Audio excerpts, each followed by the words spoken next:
Hi everyone, thank you so much for joining us today. My name is Sokha Yous and I'm a financial wellness counselor with Mayo Employees Federal Credit Union. And today's topic, we're going to talk about family budgeting and the importance of having a budget. What's the difference between your personal budget and a family budget. So at any time if you have any questions, you're more than welcome to go ahead and submit your questions via chat, or if you're watching this a little bit later and not our live session, you're more than welcome to email it to me or give me a call. This is my contact information. If you can't write this down now, you can always visit our website, mayocreditunion.org, and you can go to the financial education side of it and submit your questions that way.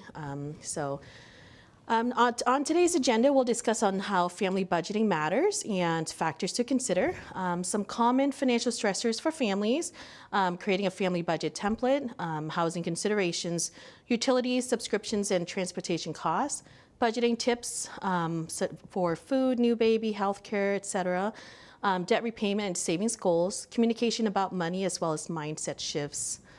An overview. So understanding how to budget effectively is key to maintaining financial wellness.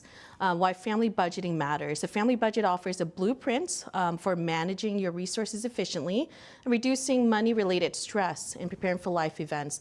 It also teaches children by examples about financial responsibility. So a lot of times when I'm meeting with the family about their budgeting worries and things like that, they ask, how do we combine budgeting? How much should go towards housing? How much should go towards daycare expenses? And what do I do with the rest of the money, or where is the rest of my money going to? So that's the importance of understanding where your money is at. So that's why we do budgeting, right? So we want to establish your regular understanding where your income is coming from, where your regular expenses are going to, your variable expenses. How much are you actually spending towards like family fun or sporting events in different seasons of your life right now?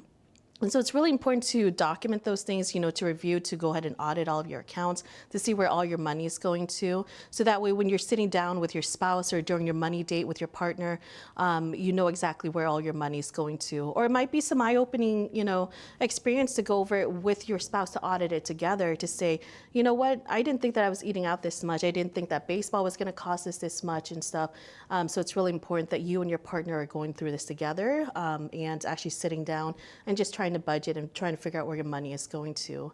Another thing to look into is, when you're talking about budgeting, we don't want you to feel stressed about it. We don't want you to stress about your money. So another way of looking at family budgeting provides clarity and reduces a lot of stress. So that way, you may have that initial stress when you first audit your accounts and trying to figure out where money is going to or money's going to come from if you're, a little short of money this month. But when you start budgeting with your partner or start, doing your family budget, you know exactly where all your money is going to, how much you have left over. So that way it won't be a surprise for you at the end of the month or at the end of the pay period. So it reduces that kind of stress. It also helps promote financial security and help you individually and as a family achieve your goals also. So if you're able to write down, family goals, do we want to vacation in Europe or do we just want to go up north for the summer? It helps you determine how much is left over to put towards certain financial goals, whether it's family goals or your individual goals. Some common financial stressors for families. Families frequently face higher housing costs. So rising childcare medical expenses and debt accumulation, which makes savings much more difficult for a family, especially if you're, a single income family. Even two income families nowadays are having a hard time making ends meet. So at any time you find yourself in that situation, just know that you're not alone. Just know that there are people available out there to help you try to figure your budgeting out, okay? People like myself or other financial counselors as well. So you want to identify the top 3 financial pain points in your household. Focus on minimizing and restructuring them first. Is it your housing that's costing you a lot? Do you need to downsize? Is it your new car payment that you just got? Was it a little bit more than you expected to be? Did you not factor in the insurance factor of it? Is that something that we need to work through? Or is it medical expenses or childcare expenses for some folks? So once you identify your top 3 pain points, we want you to audit all your accounts for the past 2 to 3 months to get a better idea where your money is going to, and tracking is essential. So we want you to kind of look back at your past and your patterns and how are you spending your money, why you spend your money the way that you do. Is it emotional expenses? You're having a rough day, you're treating yourself out to a meal, or you're treating yourself out to a shopping spree. Why do you do that? Is it in alignment of your financial goals individually and as a family? We want you to also use a budgeting app or a spreadsheet to track all your expenses. So not only do we want you to kind of start auditing your own accounts in the past 2 to 3 months, and actually look over your behavior and why you do those things. We want you to continuously track your spending as well and see if you can curb some of those extra expenses or extra spending. Aligning your financial values by using the SMART goals, right? SMART meaning specific, measurable, achievable, relevant, and time bound. So we want you to have very specific goals. I want to reach $1,000 by December 25th. So that way, and it's relevant, right? So what is that $1,000 for? That's gonna be for new tires coming out, or it can be for Christmas presents. So it can be something for like emergency funds or your debt repayment, or a longer term, longer financial goals like home ownership or retirement, or even for college savings for when your kids are older and you're ready to go to college. We all know how expensive college or education, are these days. So it's really important that you make sure that you're very specific of your goals. You make your goals measurable. Is it going to be done by, 6 months or 6 years or 16 years from now? How achievable is it, right? We can break it down and make it achievable. If you need to save $1,000, let's break it down and see how much it is per paycheck. So that way it can be measurable and achievable. And how relevant it is, right? Is it relevant within your financial, within your income? Are you in the position to buy a brand new Tesla right now, or in your position to buy, more towards a smaller vehicle, older vehicle right now? How relevant it is it in your life, in your financial life right now? So creating a family budget template, you want to create a practical template, includes your income, your fixed costs, meaning like your fixed expenses are things like your mortgage, your car payment, your car insurance, your cell phone bills. They're fixed, meaning that they're there. They're going to show up every month, and they're going to be about the same amount each month. If not the exact same amount. And then you want to include your variable expenses too. Things are like your groceries, or, it's summertime, so maybe it's summer daycare, or, more traveling expenses, things like that. We want you to include your sinking funds in there, like your savings accounts, different savings account. We want you to include that as part of your expenses as well, and just, treat that as another bill, so that way you pay yourself. And savings goals, you want to review it monthly, but with some people, I like to review it every pay period. Every pay period, are you moving some money towards those financial goals? You can download or create a template that suits your style. It can be digital. You can just go to school and just write down in a notebook, and just carry that notebook with you. Or you can commit to updating your information weekly on your new template. I find that apps work really well. There's lots of good apps out there. There's lots of good templates out there, but we do have a template available here if you need it. There's lots of online resources out there. I know it may be saturated, but if you find it overwhelming, you're more than welcome to reach out to me. We can work through it together. Use different apps that allow sharing with your partner too. You look for real-time updates and categorization features. You can break it down like for car expenses. Do we want to go, how much you want to save extra on the side for car maintenance? Because we all know that car needs to be maintained every 3 months, 6 months to a year. You may need new tires before winter time. How much do you want to allocate of your income towards, your car maintenance? We want you to work with me to create a budget. If you're having a hard time or you're a little anxious looking at your numbers, you're more than welcome to find, a budget buddy that you can work with and check in with every 2 weeks or so, or every pay period, however you want to do it. As long as you're working with someone, if you are having a hard time keeping your own self accountable. So this is an example of what a family-based budget looks like according to the 2024 USDA averages. So housing, about $1,784. How much are people, a family spending on groceries? $975 a month. For transportation, $829 a month. That includes your car payments, like a car note, your car insurance, gas and maintenance. Child care, for one child in daycare, it's $1,200. That's across the board, across the U.S. I know it's maybe a little bit higher in Arizona or here in Rochester too. So with healthcare expenses, about $700 a month as a family plan. That includes your, how much your employer is taking out for your health insurance premium, how much you're putting towards deductibles. So that's about $700 a month. Miscellaneous things like entertainment and personal care, like haircuts and stuff like that, going outings with family each month. That's between $300 to $500 a month. Now, again, that's based on 2024 USDA averages. We, of course, don't have the 2025 in yet. But kind of, I just want to list these numbers numbers out so you know how does it compare to what you're spending on your family. And if you're a family of 1 or 2 and you're spending about $1,000 a month on groceries, you may be a little bit above average. Or what that be, because this is based on a family of 4. It kind of gives you what to aim for.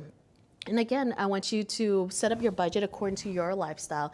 If you're the kind of family that's on the go all the time, and it's better to just eat out as a family versus buying groceries and letting it go bad in the fridge, then you know what, just make that your budget. Just add a little bit more in your eating out budget side of it versus the grocery side. So this is kind of an example of what we have here as a demo, as a budget template. So it's, if you need, if you need like a template of like one of these, you're more than welcome to reach out to me or someone here, and then we can definitely email it out to you. So as you can see here, like on the left side, I like to have people kind of list their income, their paydays, right? So exactly when your paydays are at, so that you don't have to go into a different page to list out when your paydays are, or to figure out when your paydays are. So certain important dates, like is your dad's birthday coming up, or trips coming up, or baptism if you need to pay for anything big coming up in the year. So the top part is our income section of it. It's really important to know how much you're bringing in. Now I'm talking about, this is your after, this is not your gross, this is your net pay, not your gross pay. So whatever's deposited into your checking account, and just list all of income in there. So is it just, this doesn't belong to anyone, it's something that I just came up with, but we're gonna call them Joe and Jane as a couple here. How much is Jane bringing in, how much is Joe bringing in at the end, how much is deposited into the account after taxes, after all the deductions, okay? You'd be surprised how many adults aren't aware of how much is coming into their account. So just list all of your income. We wanna know where you're starting at, right? And then you wanna list your fixed expenses, like your mortgage. Do you, it's $1,400 a month for this couple. Does that include your taxes and your insurance too? You can include that. If it's not included in your escrow, you can have a separate line for it to include it as part of your expenses as well, or add it towards the important dates, because we know taxes and escrow aren't being taken out every month. Sometimes it's taken out per quarter, per half a year. So it's up to you how you want to set that up. And also just list all your bills that you have coming out, your student loans, your cell phones, and then we're going to go down to the variable expenses. It can look different for every single family. Your grocery might be a little bit higher for a family of 4, family of 6. Your household items or eating out might be a little bit more if you're on the family that's on the go. And then your sinking and savings funds are going to be a little different too for every family. So, maybe you already hit your emergency savings goal, so you don't need to include more in that. Maybe you want to go ahead and add a little bit more towards different goals, different financial goals, like your new tires or trips coming up, or Christmas. If you have a big family, Christmas is not that far. It's already June 11th, so Christmas is, to me, it's coming up. So if you have a big family, you just want to spend a lot, it might be time to start saving every paycheck or something, or every month. Just put $25 from every paycheck towards a specific savings account, strictly for Christmas, or strictly for house maintenance, because we know that you need to maintain your house every year. And also, it's good to know how much is your car insurance deductible, for in case you get in an accident, for comprehensive and also for collision. There's different deductibles, if there is a deductible for any of them, but at least you know how much it is. Do you have enough available in your emergency savings or in a separate savings account to cover that deductible in case something happens? What about your medical deductible? Do you know how much your deductible is in order for the insurance to hit their 80/20, or what does your insurance deductible look like? What is your out-of-pocket max for yourself and for your entire family too? Just know that just because you yourself hit your out-of-pocket max deductible, that doesn't mean your wife or your kids have hit their out-of-pocket max too. So there's different out-of-pocket max, different deductibles for each member of the family. So if that's something that you have questions on, I'll be more than happy to go over it with you individually too. But just to give you an idea, we want you to list out your income on top, and then how much your expenses are for your entire bill to make up your family, right? So this is what life looks like for you in terms of numbers. And I kind of like to do, this is a zero-based budget where everything is listed out and ends up in zero. But that doesn't mean that you don't have anything left over. It means that you have all your dollars and your money categorized, go into different categories in life. So you know exactly what you have for that category, how much you have left over, how much you have towards certain savings. So it doesn't mean that you're without any money at all. It just shows that you've allocated, you are in control of every dollar that comes in to your account, and you know exactly where every dollar is going to. And the second half of it, again, is the savings or the assets and checking savings account category. How much do you currently have in your checking account? Where is your checking account located at? You know, is it with MEFQ? Is it with Wells Fargo? Somewhere else? How much is in your savings account? How much is in your 403B, your Roth, whatever assets accounts you have. So it's just an inventory section of it. And also towards the bottom, we want you to have your sinking funds. So again, a part of the SMART goals is, you know, you have your start date, the category that you want, the due date, and amount per paycheck, and the goal that you want to hit. So it's really important to take a look and review that every paycheck or every month with yourself or your partner. Do you have any questions so far? No? Okay, perfect. So now we're going to talk about housing considerations. So housing should not exceed 30% of your take-home pay. So that includes your rent or your mortgage, your utilities, and your maintenance too. So if you find yourself, if your living expenses are exceeding 30%, I think we should, you know, meet and kind of go over some of your bills and see what we need to consider to make sure that you have enough left over at the end of each month to hit your other financial goals too. So something to consider, rent versus mortgage, you know, which is better for you right now. Consider long-term needs like schools. Is the place where you're renting the home that you're buying, is it in a good school system? Do you need to commute, you know, to drop off your kids at school or to work? How far is that commute, you know, and the safety and is a huge consideration too. And if you find yourself that you can't afford your mortgage right now or your rent, you know, if you consider downsizing, refinancing your loan, you know, if your loan was a little bit higher before and you've been working on your credit and your credit's a lot better now, let's just go ahead and look into refinancing your mortgage and hopefully get a lower interest rate so that way your monthly payments can be lower too. Or are you in the situation where you need help applying for housing at this time? You know, so if you find yourself in that situation, whether you're in Olmsted County here in Rochester, Minnesota, or in different counties in Wisconsin and Florida or Arizona, I'll be more than happy to help you look into that too. So that's if your cost is exceeding 35% of your income. Utility costs and management, things like electricity and gas and internet and phone, those things are very, you know, if you're in a larger city, there are more companies competing for your business. So the more company means like they have better terms, they have better rates for a lot of those services. But if you're in Rochester, I know with RPU, Rochester Public Utilities is probably the only option at this time. But if you have options to shop around for internet services, for cheaper phone services too. We want you to review your bills annually, but also maybe every 6 months or so, to see if the rates went up. See why they went up. You know, if they went up, you can just give them a call. Why did my RPU go up when I'm, you know, spending the same? When I'm turning all my lights off, what can I do to lower my light bill? Like, why did it go up? So it's good to always review that and give them a call. You know, give them a call and chat with customer service and see why things are going up for you. You can cancel unused subscriptions, so that's really good too. You know, certain subscriptions like your Netflix, you know, or your Hulu Sports. So if you're just a person that just watches football during a certain time of year, there's no need for you to pay for Hulu Sports for the rest of the year. I think those things are like $89, and just buy them again, you know, when football comes back on. So pay for certain subscriptions if, you know, only if you need them. You want to, again, review your utility bills biannually and other bills as well. Again, like your phone bill, your car insurance. A lot of times your car insurance premium is based off your credit score and your driving history.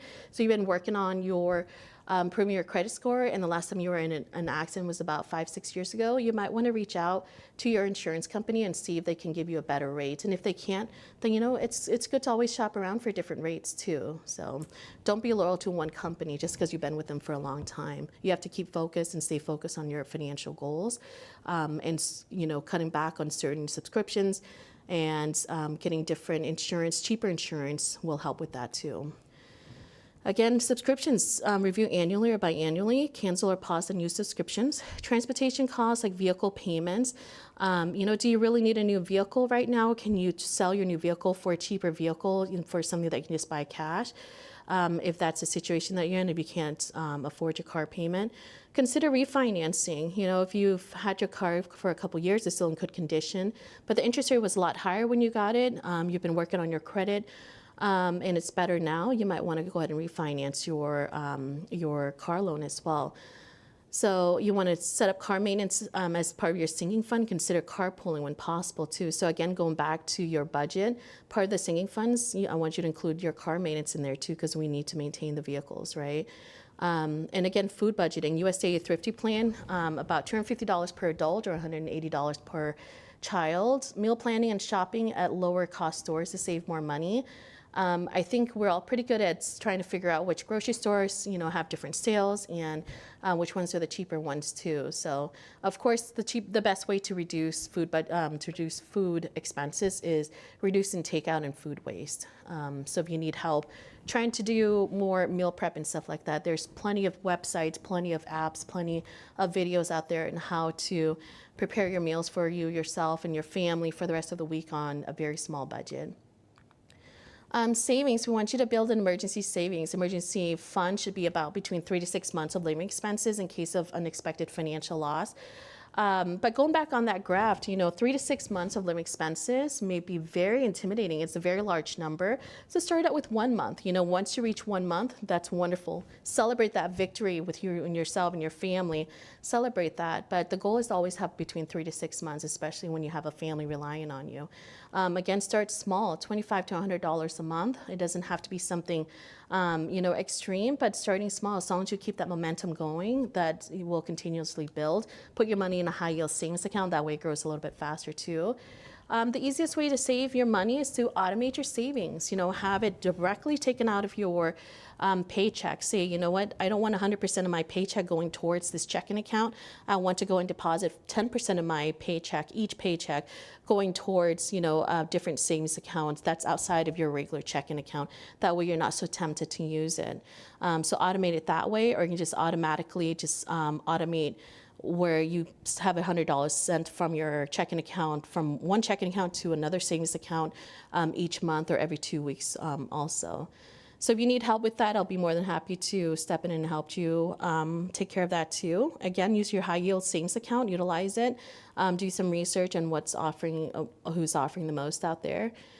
Sinking funds, these are mini savings account for expected irregular expenses like holidays or repairs or school events, Christmas, travels, birthdays, house and car maintenance, things like that. We want you to just have a category for certain things, for very specific things if you want to, or just have one category that just says sinking funds for, unexpected events. Those are different than your emergency savings. Identify major annual costs and divide them monthly into your budget. So for example, like if you don't have your escrow as part of your mortgage payments, you can have an escrow savings account, and just, if the escrow is $1,500 or $2,000 a year, you just break that up over each month and have money deposited into a separate savings account specifically for your escrow. Plan per seasonal cost too. Summers might not be, as expensive as wintertime, or for certain families, winter times may not be as expensive as summer times too. And also be prepared to deposit some money into a 529 plan for college savings for your kids. The sooner you start, the better. So if you have questions about that, you're more than welcome to reach out to our member services representative. They can help you set that up. And so we have that available in our credit union too. But if you just want to talk to me, just some basic information on the 529 college savings, I'll be more than happy to help you out with that too. Again, part of the budget, for part of family budget, is debt management and repayment, right? So a lot of people have mortgages, car payments, credit cards, student loans, and their student loans might be ramping up. So, that's when budgeting is really, really important right now. So that way you know exactly how much you have left over to go towards debt management and pay your credit cards and your debts off as quickly as possible. So also part of debt management is knowing your credit score. It's really important that, just in case you need to get to finance those tires, or just in case you need to finance a new car, or something comes up, you know exactly where your credit score is sitting at. And also know your credit. What's on your credit report? You can go to annualcreditreport.com. That's a free service. A lot of people use Credit Karma, know exactly what's going on in your credit report. That way, if there's some fraudulent or scams going on, you can report it automatically. You want to pay more than your minimum payments, right? So because the longer you have debt sitting out there, the more money you waste on interest rates. So it's important that you pay more than the minimum so you can pay those things off as quickly as possible. Avoid paying high interest debt like credit cards or store cards. A lot of times those are 29% or 30%. Or you can just stop using your credit cards altogether, so that way you can pay off your debt a lot sooner too, a lot faster. If it's within your family schedule or within your emotional capacity, pick up some freelance work, some gig work, or a lot of people, when you sell unused items, especially if your baby or kids are growing out of those items, you can just list them on Facebook Marketplace. You can take them to Once Upon a Child. So many other online resale places to look into. You can dedicate those extra incomes or earnings towards a specific goal like debt repayment or emergency savings. So a lot of times when people come meet with me, do I pay my credit card off first or do I work towards an emergency savings? And to that I say both. You can allocate it towards both. If you have an extra $500 a month, you can put an extra $250 towards that extra debt, and also the extra $250 towards your emergency savings. It's really, really important though to have those at least an extra $1,000 for emergency savings in case something comes up. That way you don't have to put it back on a credit card. Now, budgeting for a new baby, because we're talking about family budgeting, new babies are part of that too. Initial expenses include your medical care, nursery setup, baby supplies, and lost income during maternity and paternity leave.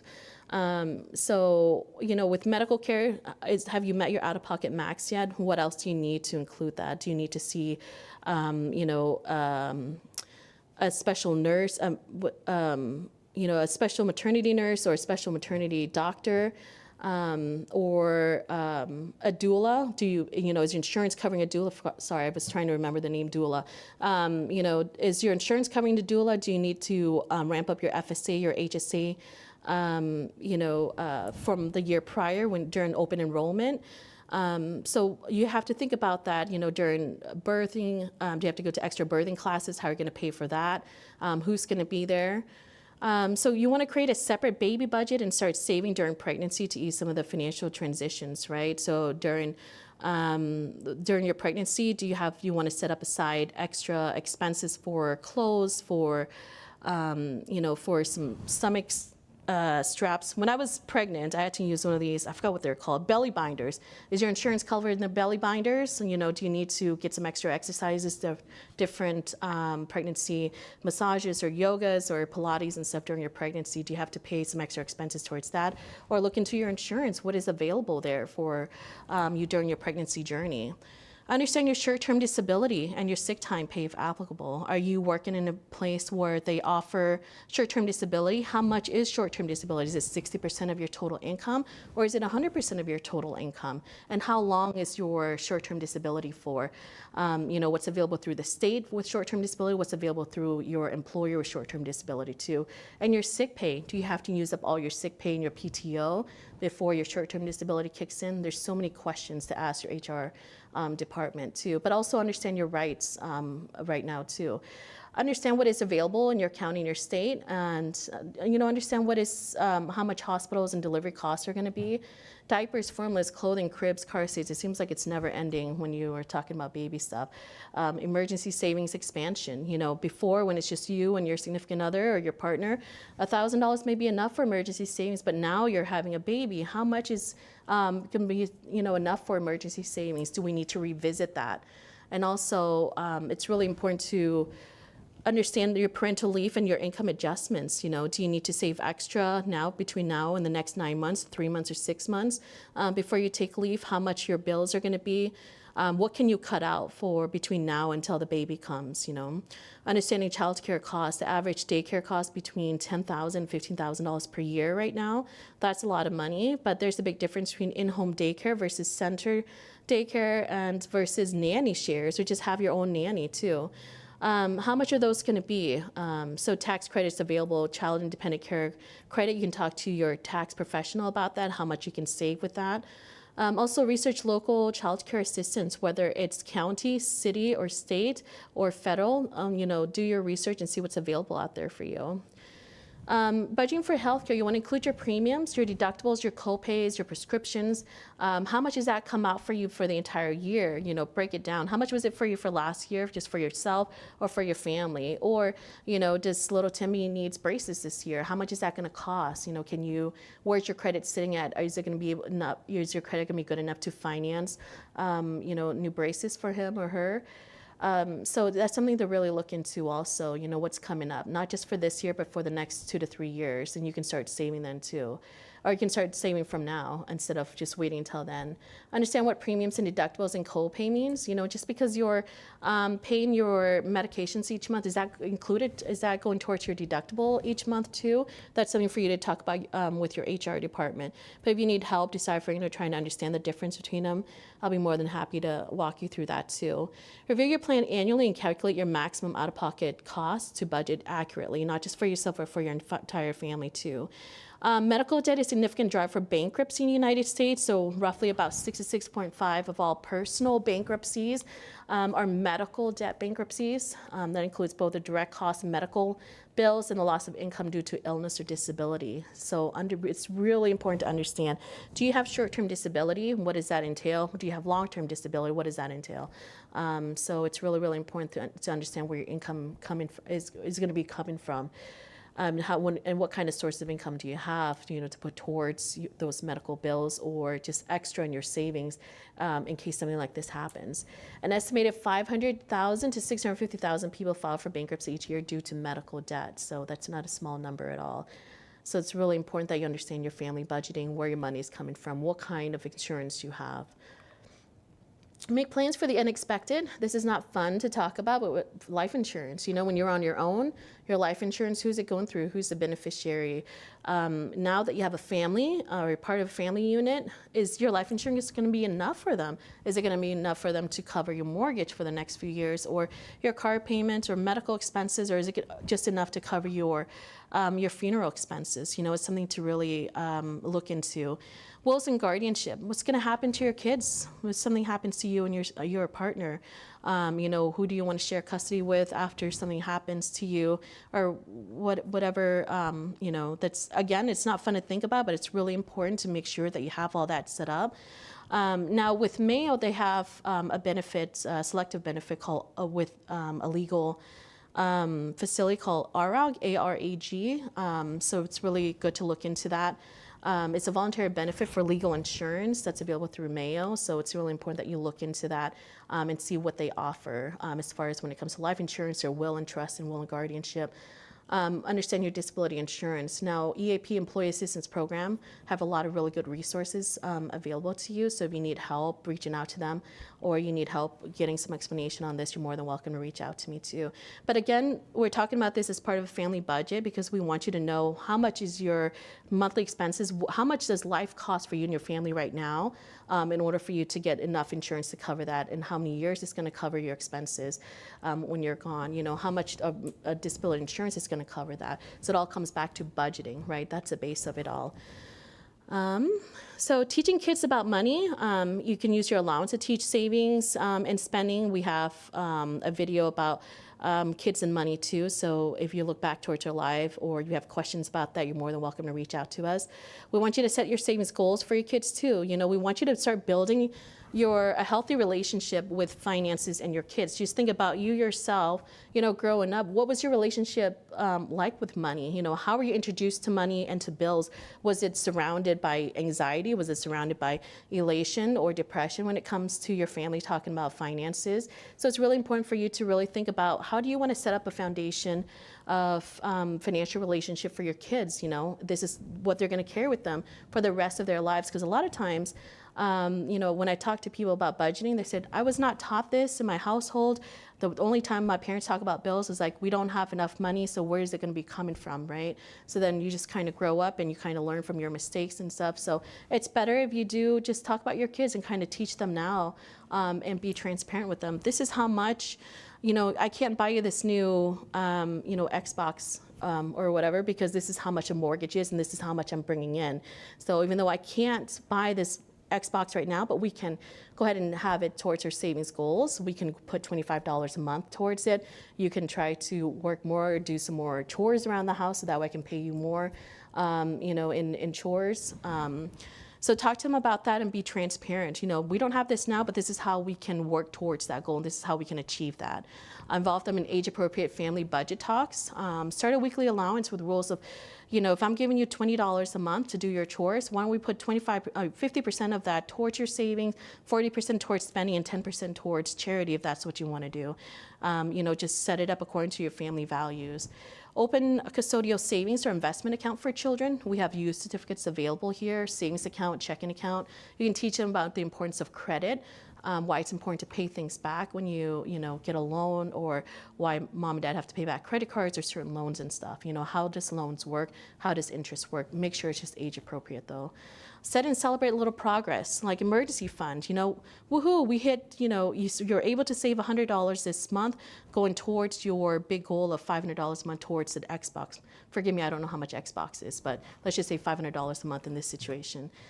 So we want you to celebrate those progress, even though you haven't hit the entire goal yet, but you're working your way there. So celebrate that. Emergency fund, debt-free living, we paid off a credit card. Let's celebrate as a family, home purchases. Well, mom and dad saved for a long time to pay for this down payment and worked on our credits, and now we're able to buy this house. Let's celebrate that together. And now, you know what? Now we have enough funds to put away for college funds for you. Let's celebrate that too.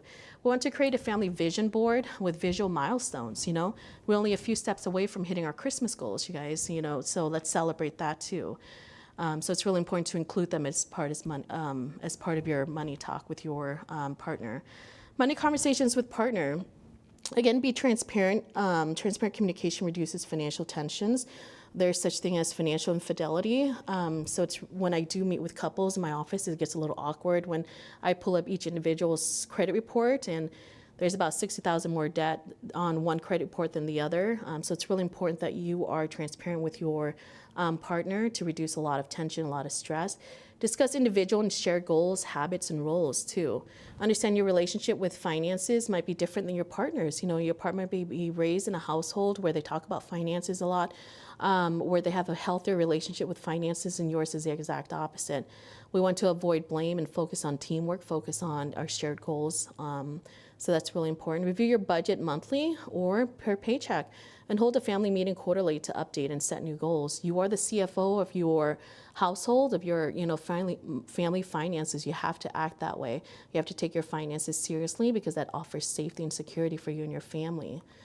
We want to talk about money mindset shifts. Burnout happens when budget is a little too strict. Allow flexibility and reward progress. So, for example, you say, we really need to cut back on eating out. So instead of $500 a month on eating out, we're going to cut down to $100 a month. That's a huge difference for a family that's on the go all the time. And next thing you know, you hit that $100 mark by the first week, and you said, I already blew my goal this month. Let's just go ahead and just kind of go all out this month and go over our budget. But if budgets are a little too strict, let's scale back a little, be a little bit more realistic. Maybe from month one, cut it back from $500 a month to $450 a month. Month two, let's cut it down to $400. So cut it down by $50 or $100 each month, but not be too drastic and not be too strict about it. We want to include small monthly fun money, right? We want you to continue to buy your Starbucks or just treat yourself once a week or something. That's your little fun money for yourself, for each individual person, or as a family too. So we want you to still live your life while having your budget. The goal here is that you just tailor it to your lifestyle and your goals too. Long-term goals and medium-term goals. So a growth mindset helps overcome past mistakes and stay optimistic. So you know what? You recognize, I didn't do so well this week, so let me go ahead and make sure that I'm actively going to do better next week, okay? So we want to celebrate little wins.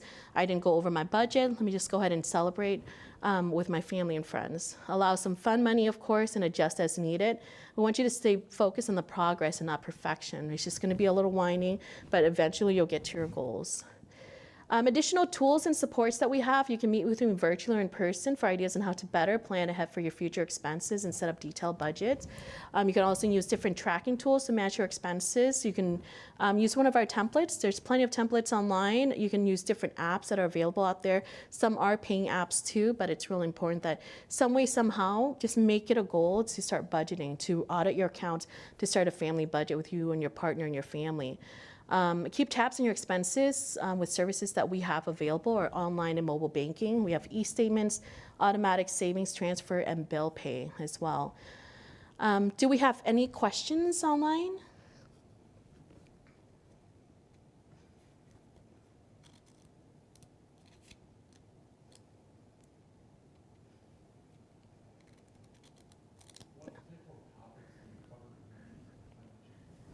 Oh, that's a great question. So the question is, what kind of topics do I cover at financial wellness meeting? I cover quite a bit. So even if you don't want to meet with me about your budget, but you want to meet with me about specifically about your student loan, specifically about your hospital, or if you want to meet with me about applying for some sort of county assistance, I work with people over a range of financial issues, financial questions, financial topics, right? So the stuff that I do not cover in my meetings are stuff like retirements, because we do have a great team here with Cetera that can chat with you about your retirement goals. So when it comes to your retirement investments, I don't really talk about that, or taxes, I don't really cover that too. But everything else under personal finance, I talk to plenty of people about. Does that kind of cover it, or does that be more specific? Awesome, good deal. But if you have any questions, please feel free to reach out to me or someone here, and they'll be more than happy to help you out. But this is my contact information, and if you're a little shy to ask questions now, you're more than welcome to reach out to me later too. But thank you so much for joining us today, whether you're online live now or watching this video later. Have a wonderful day.